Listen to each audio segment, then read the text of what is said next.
Chers élèves, munissez-vous de votre chapitre 5 pour aborder le chapitre intitulé Tempête, naufrage, tremblement de terre et ce qui advint du docteur Pangloss de Candide et de l'anabaptiste Jacques. La tempête déchaînée au chapitre numéro 4 conduit nos héros à la catastrophe. Jacques se noie en secourant courageusement un matelot, le navire fait naufrage et les rescapés, Pangloss et Candide, ne doivent leur salut qu'à une petite planche. À peine ont-ils débarqué à Lisbonne que la ville est engloutie et détruite par un terrible tremblement de terre qui a d'ailleurs marqué l'histoire. Candide est légèrement blessé. Le lendemain, recueilli par quelques citoyens lisboètes, secourus par eux, Pangloss et Candide, suite à une controverse entre le maître de philosophie et un petit homme noir familier de l'Inquisition, sont arrêtés. On va faire exactement ce qu'on a fait pour les deux chapitres précédents. Nous allons lier le chapitre 5 au chapitre 6 et nous allons aborder uniquement deux thématiques par chapitre. Pour ce chapitre 5, je vous propose d'abord d'aborder la question des deux personnages antinomiques, à savoir Jacques l'altruiste et le matelot que ce dernier vient à sauver dans ce chapitre. Jacques, dont l'altruisme n'est plus à démontrer, se précipite pour sauver de la mort un matelot furieux qui vient de le frapper. Ce sauveteur courageux périt, en fait, ironiquement, du fait de sa générosité et de l'ingratitude extrême de celui qu'il vient de sauver. Christ sans croix, celui qui aurait pu être un bon mentor pour Candide, disparaît trop tôt pour que ses leçons de modestie et d'action soient comprises par notre jeune naïf. Le matelot, quant à lui, incarne la brute épaisse. Violent, il frappe rudement Jacques, sans raison apparente, cupide, ingrat, dépravé, mécréant et sacrilège pour parachever le panégyrique. Il est l'humanité à peine dégagée de l'animalité, dépourvue de sentiments, à commencer par la gratitude et seulement soucieux de satisfaire ses besoins primaires. On trouve donc une opposition dans ce chapitre fondamentale entre le charitable Jacques, qui avait déjà aidé Candide un peu plus tôt en lui donnant à manger et un travail, et l'humanité dans ce qu'elle a de plus veule, de plus animal, de moins civilisé. Point numéro 2 pour ce chapitre, une question: à qui la faute? Le tremblement de terre de Lisbonne, survenu le 1er novembre 1755, a fait entre 25 et 30 000 morts. Et il ne fut dans l'histoire des cataclysmes qui ont ravagé la planète qu'une secousse mineure si l'on considère le nombre de victimes. On voit aussi que ce coronavirus, très discuté au travers de nos analyses, est aussi analysé comme une petite épidémie au vu du nombre de morts, et pourtant, ces morts paraissent choquantes. Alors, en ce qui concerne le tremblement de Lisbonne, je le rappelle, 25 à 30 000 morts, et pourtant, ce n'est qu'un épiphénomène. Pourtant, pour tous les esprits éclairés de cette époque, cette secousse tellurique fut, selon les propos de Jean Goldsmith, un événement majeur de la vie intellectuelle européenne, suscitant de multiples ouvrages et générant de vives polémiques et de vifs débats. Un petit peu ce qu'on est en train de vivre encore une fois aujourd'hui avec le corona. Ça implique une remise en question de la pensée, des valeurs, et il y a beaucoup de réflexions qui sont en cours et qui auront encore lieu bien après le corona. Et c'est exactement ce qui a été observé au XVIIIe siècle après le tremblement de Lisbonne.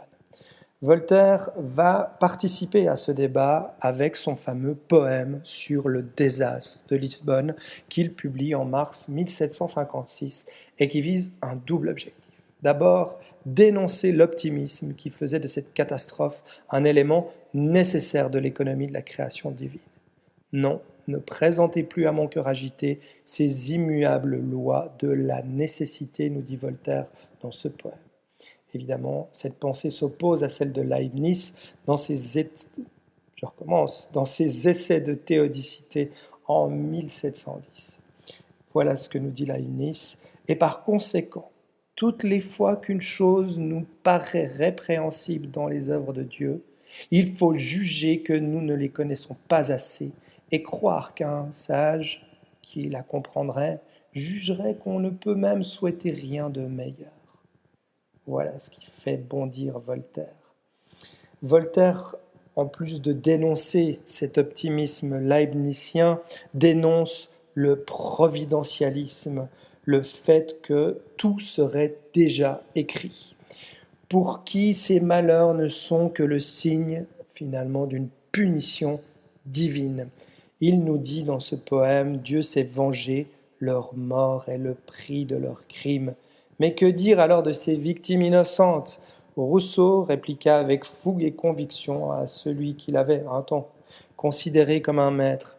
Leur relation, tendue depuis que Rousseau avait adressé au philosophe exilé aux délices de son discours sur l'inégalité en 1755, et que Voltaire lui avait gentiment répondu par une ironie caustique qu'on lui connaît bien, « Monsieur Rousseau, quand on vous lit, il nous prend une envie de marcher à quatre pattes. » Et cette querelle va encore s'aggraver.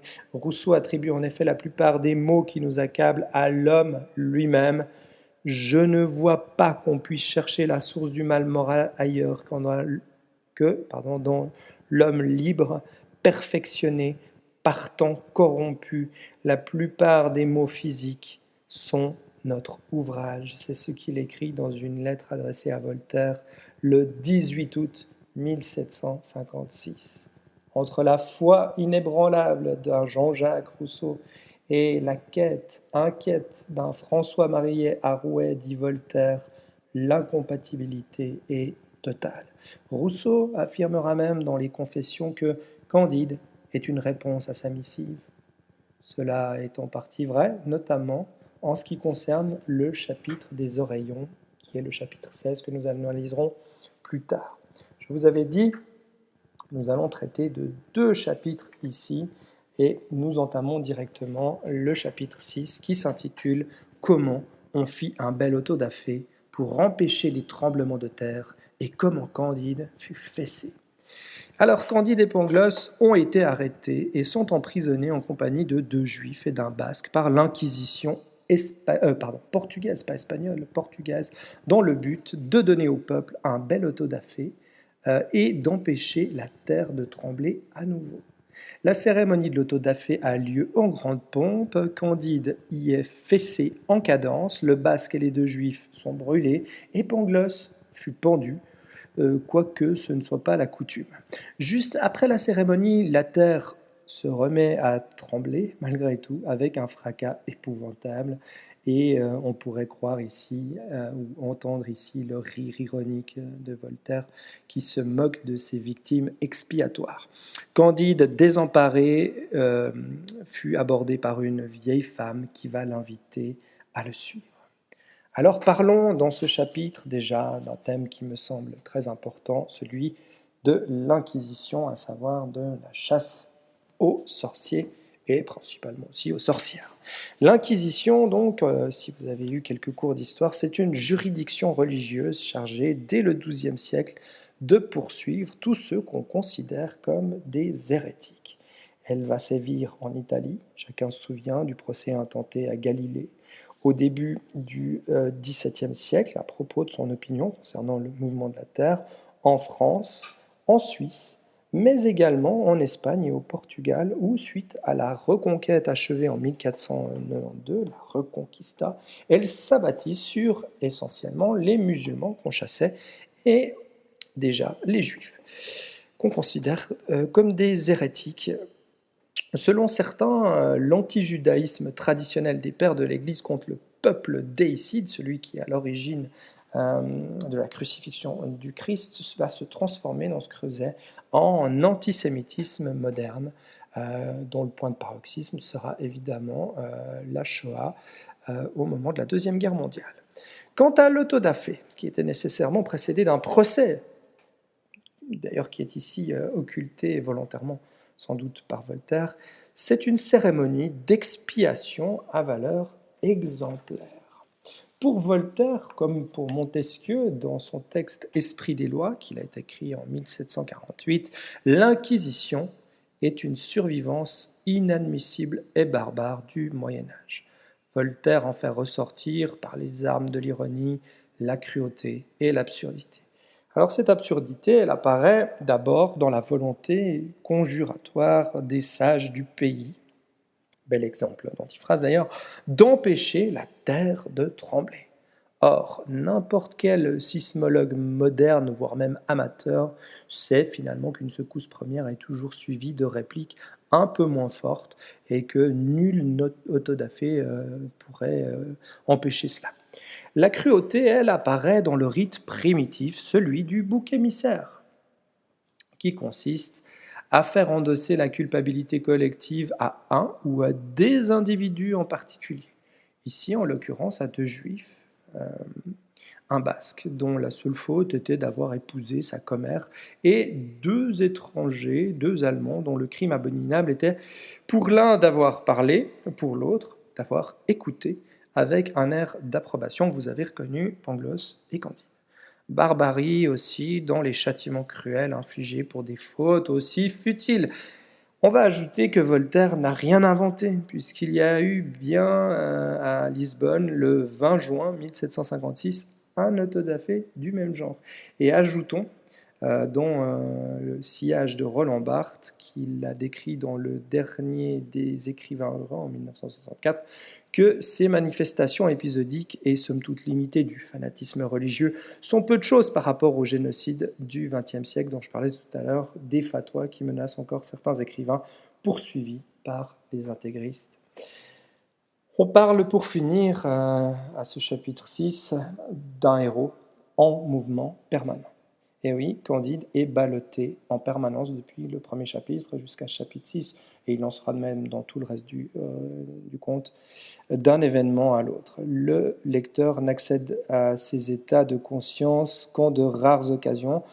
On l'a vu douter, incidemment, au chapitre 4, « Ah, meilleur des mondes, où êtes-vous » mais il reste encore déférent à l'égard de son maître Pangloss et de son système optimiste. Un degré de plus semble franchi dans ce chapitre, même si le doute continue à s'affirmer sur le monde interrogatif. Si c'est ici le meilleur des mondes possibles, que sont donc les autres ? Il lui faudra encore beaucoup de douloureuses expériences, on va le voir, avant de compléter son apprentissage et de passer au mode affirmatif.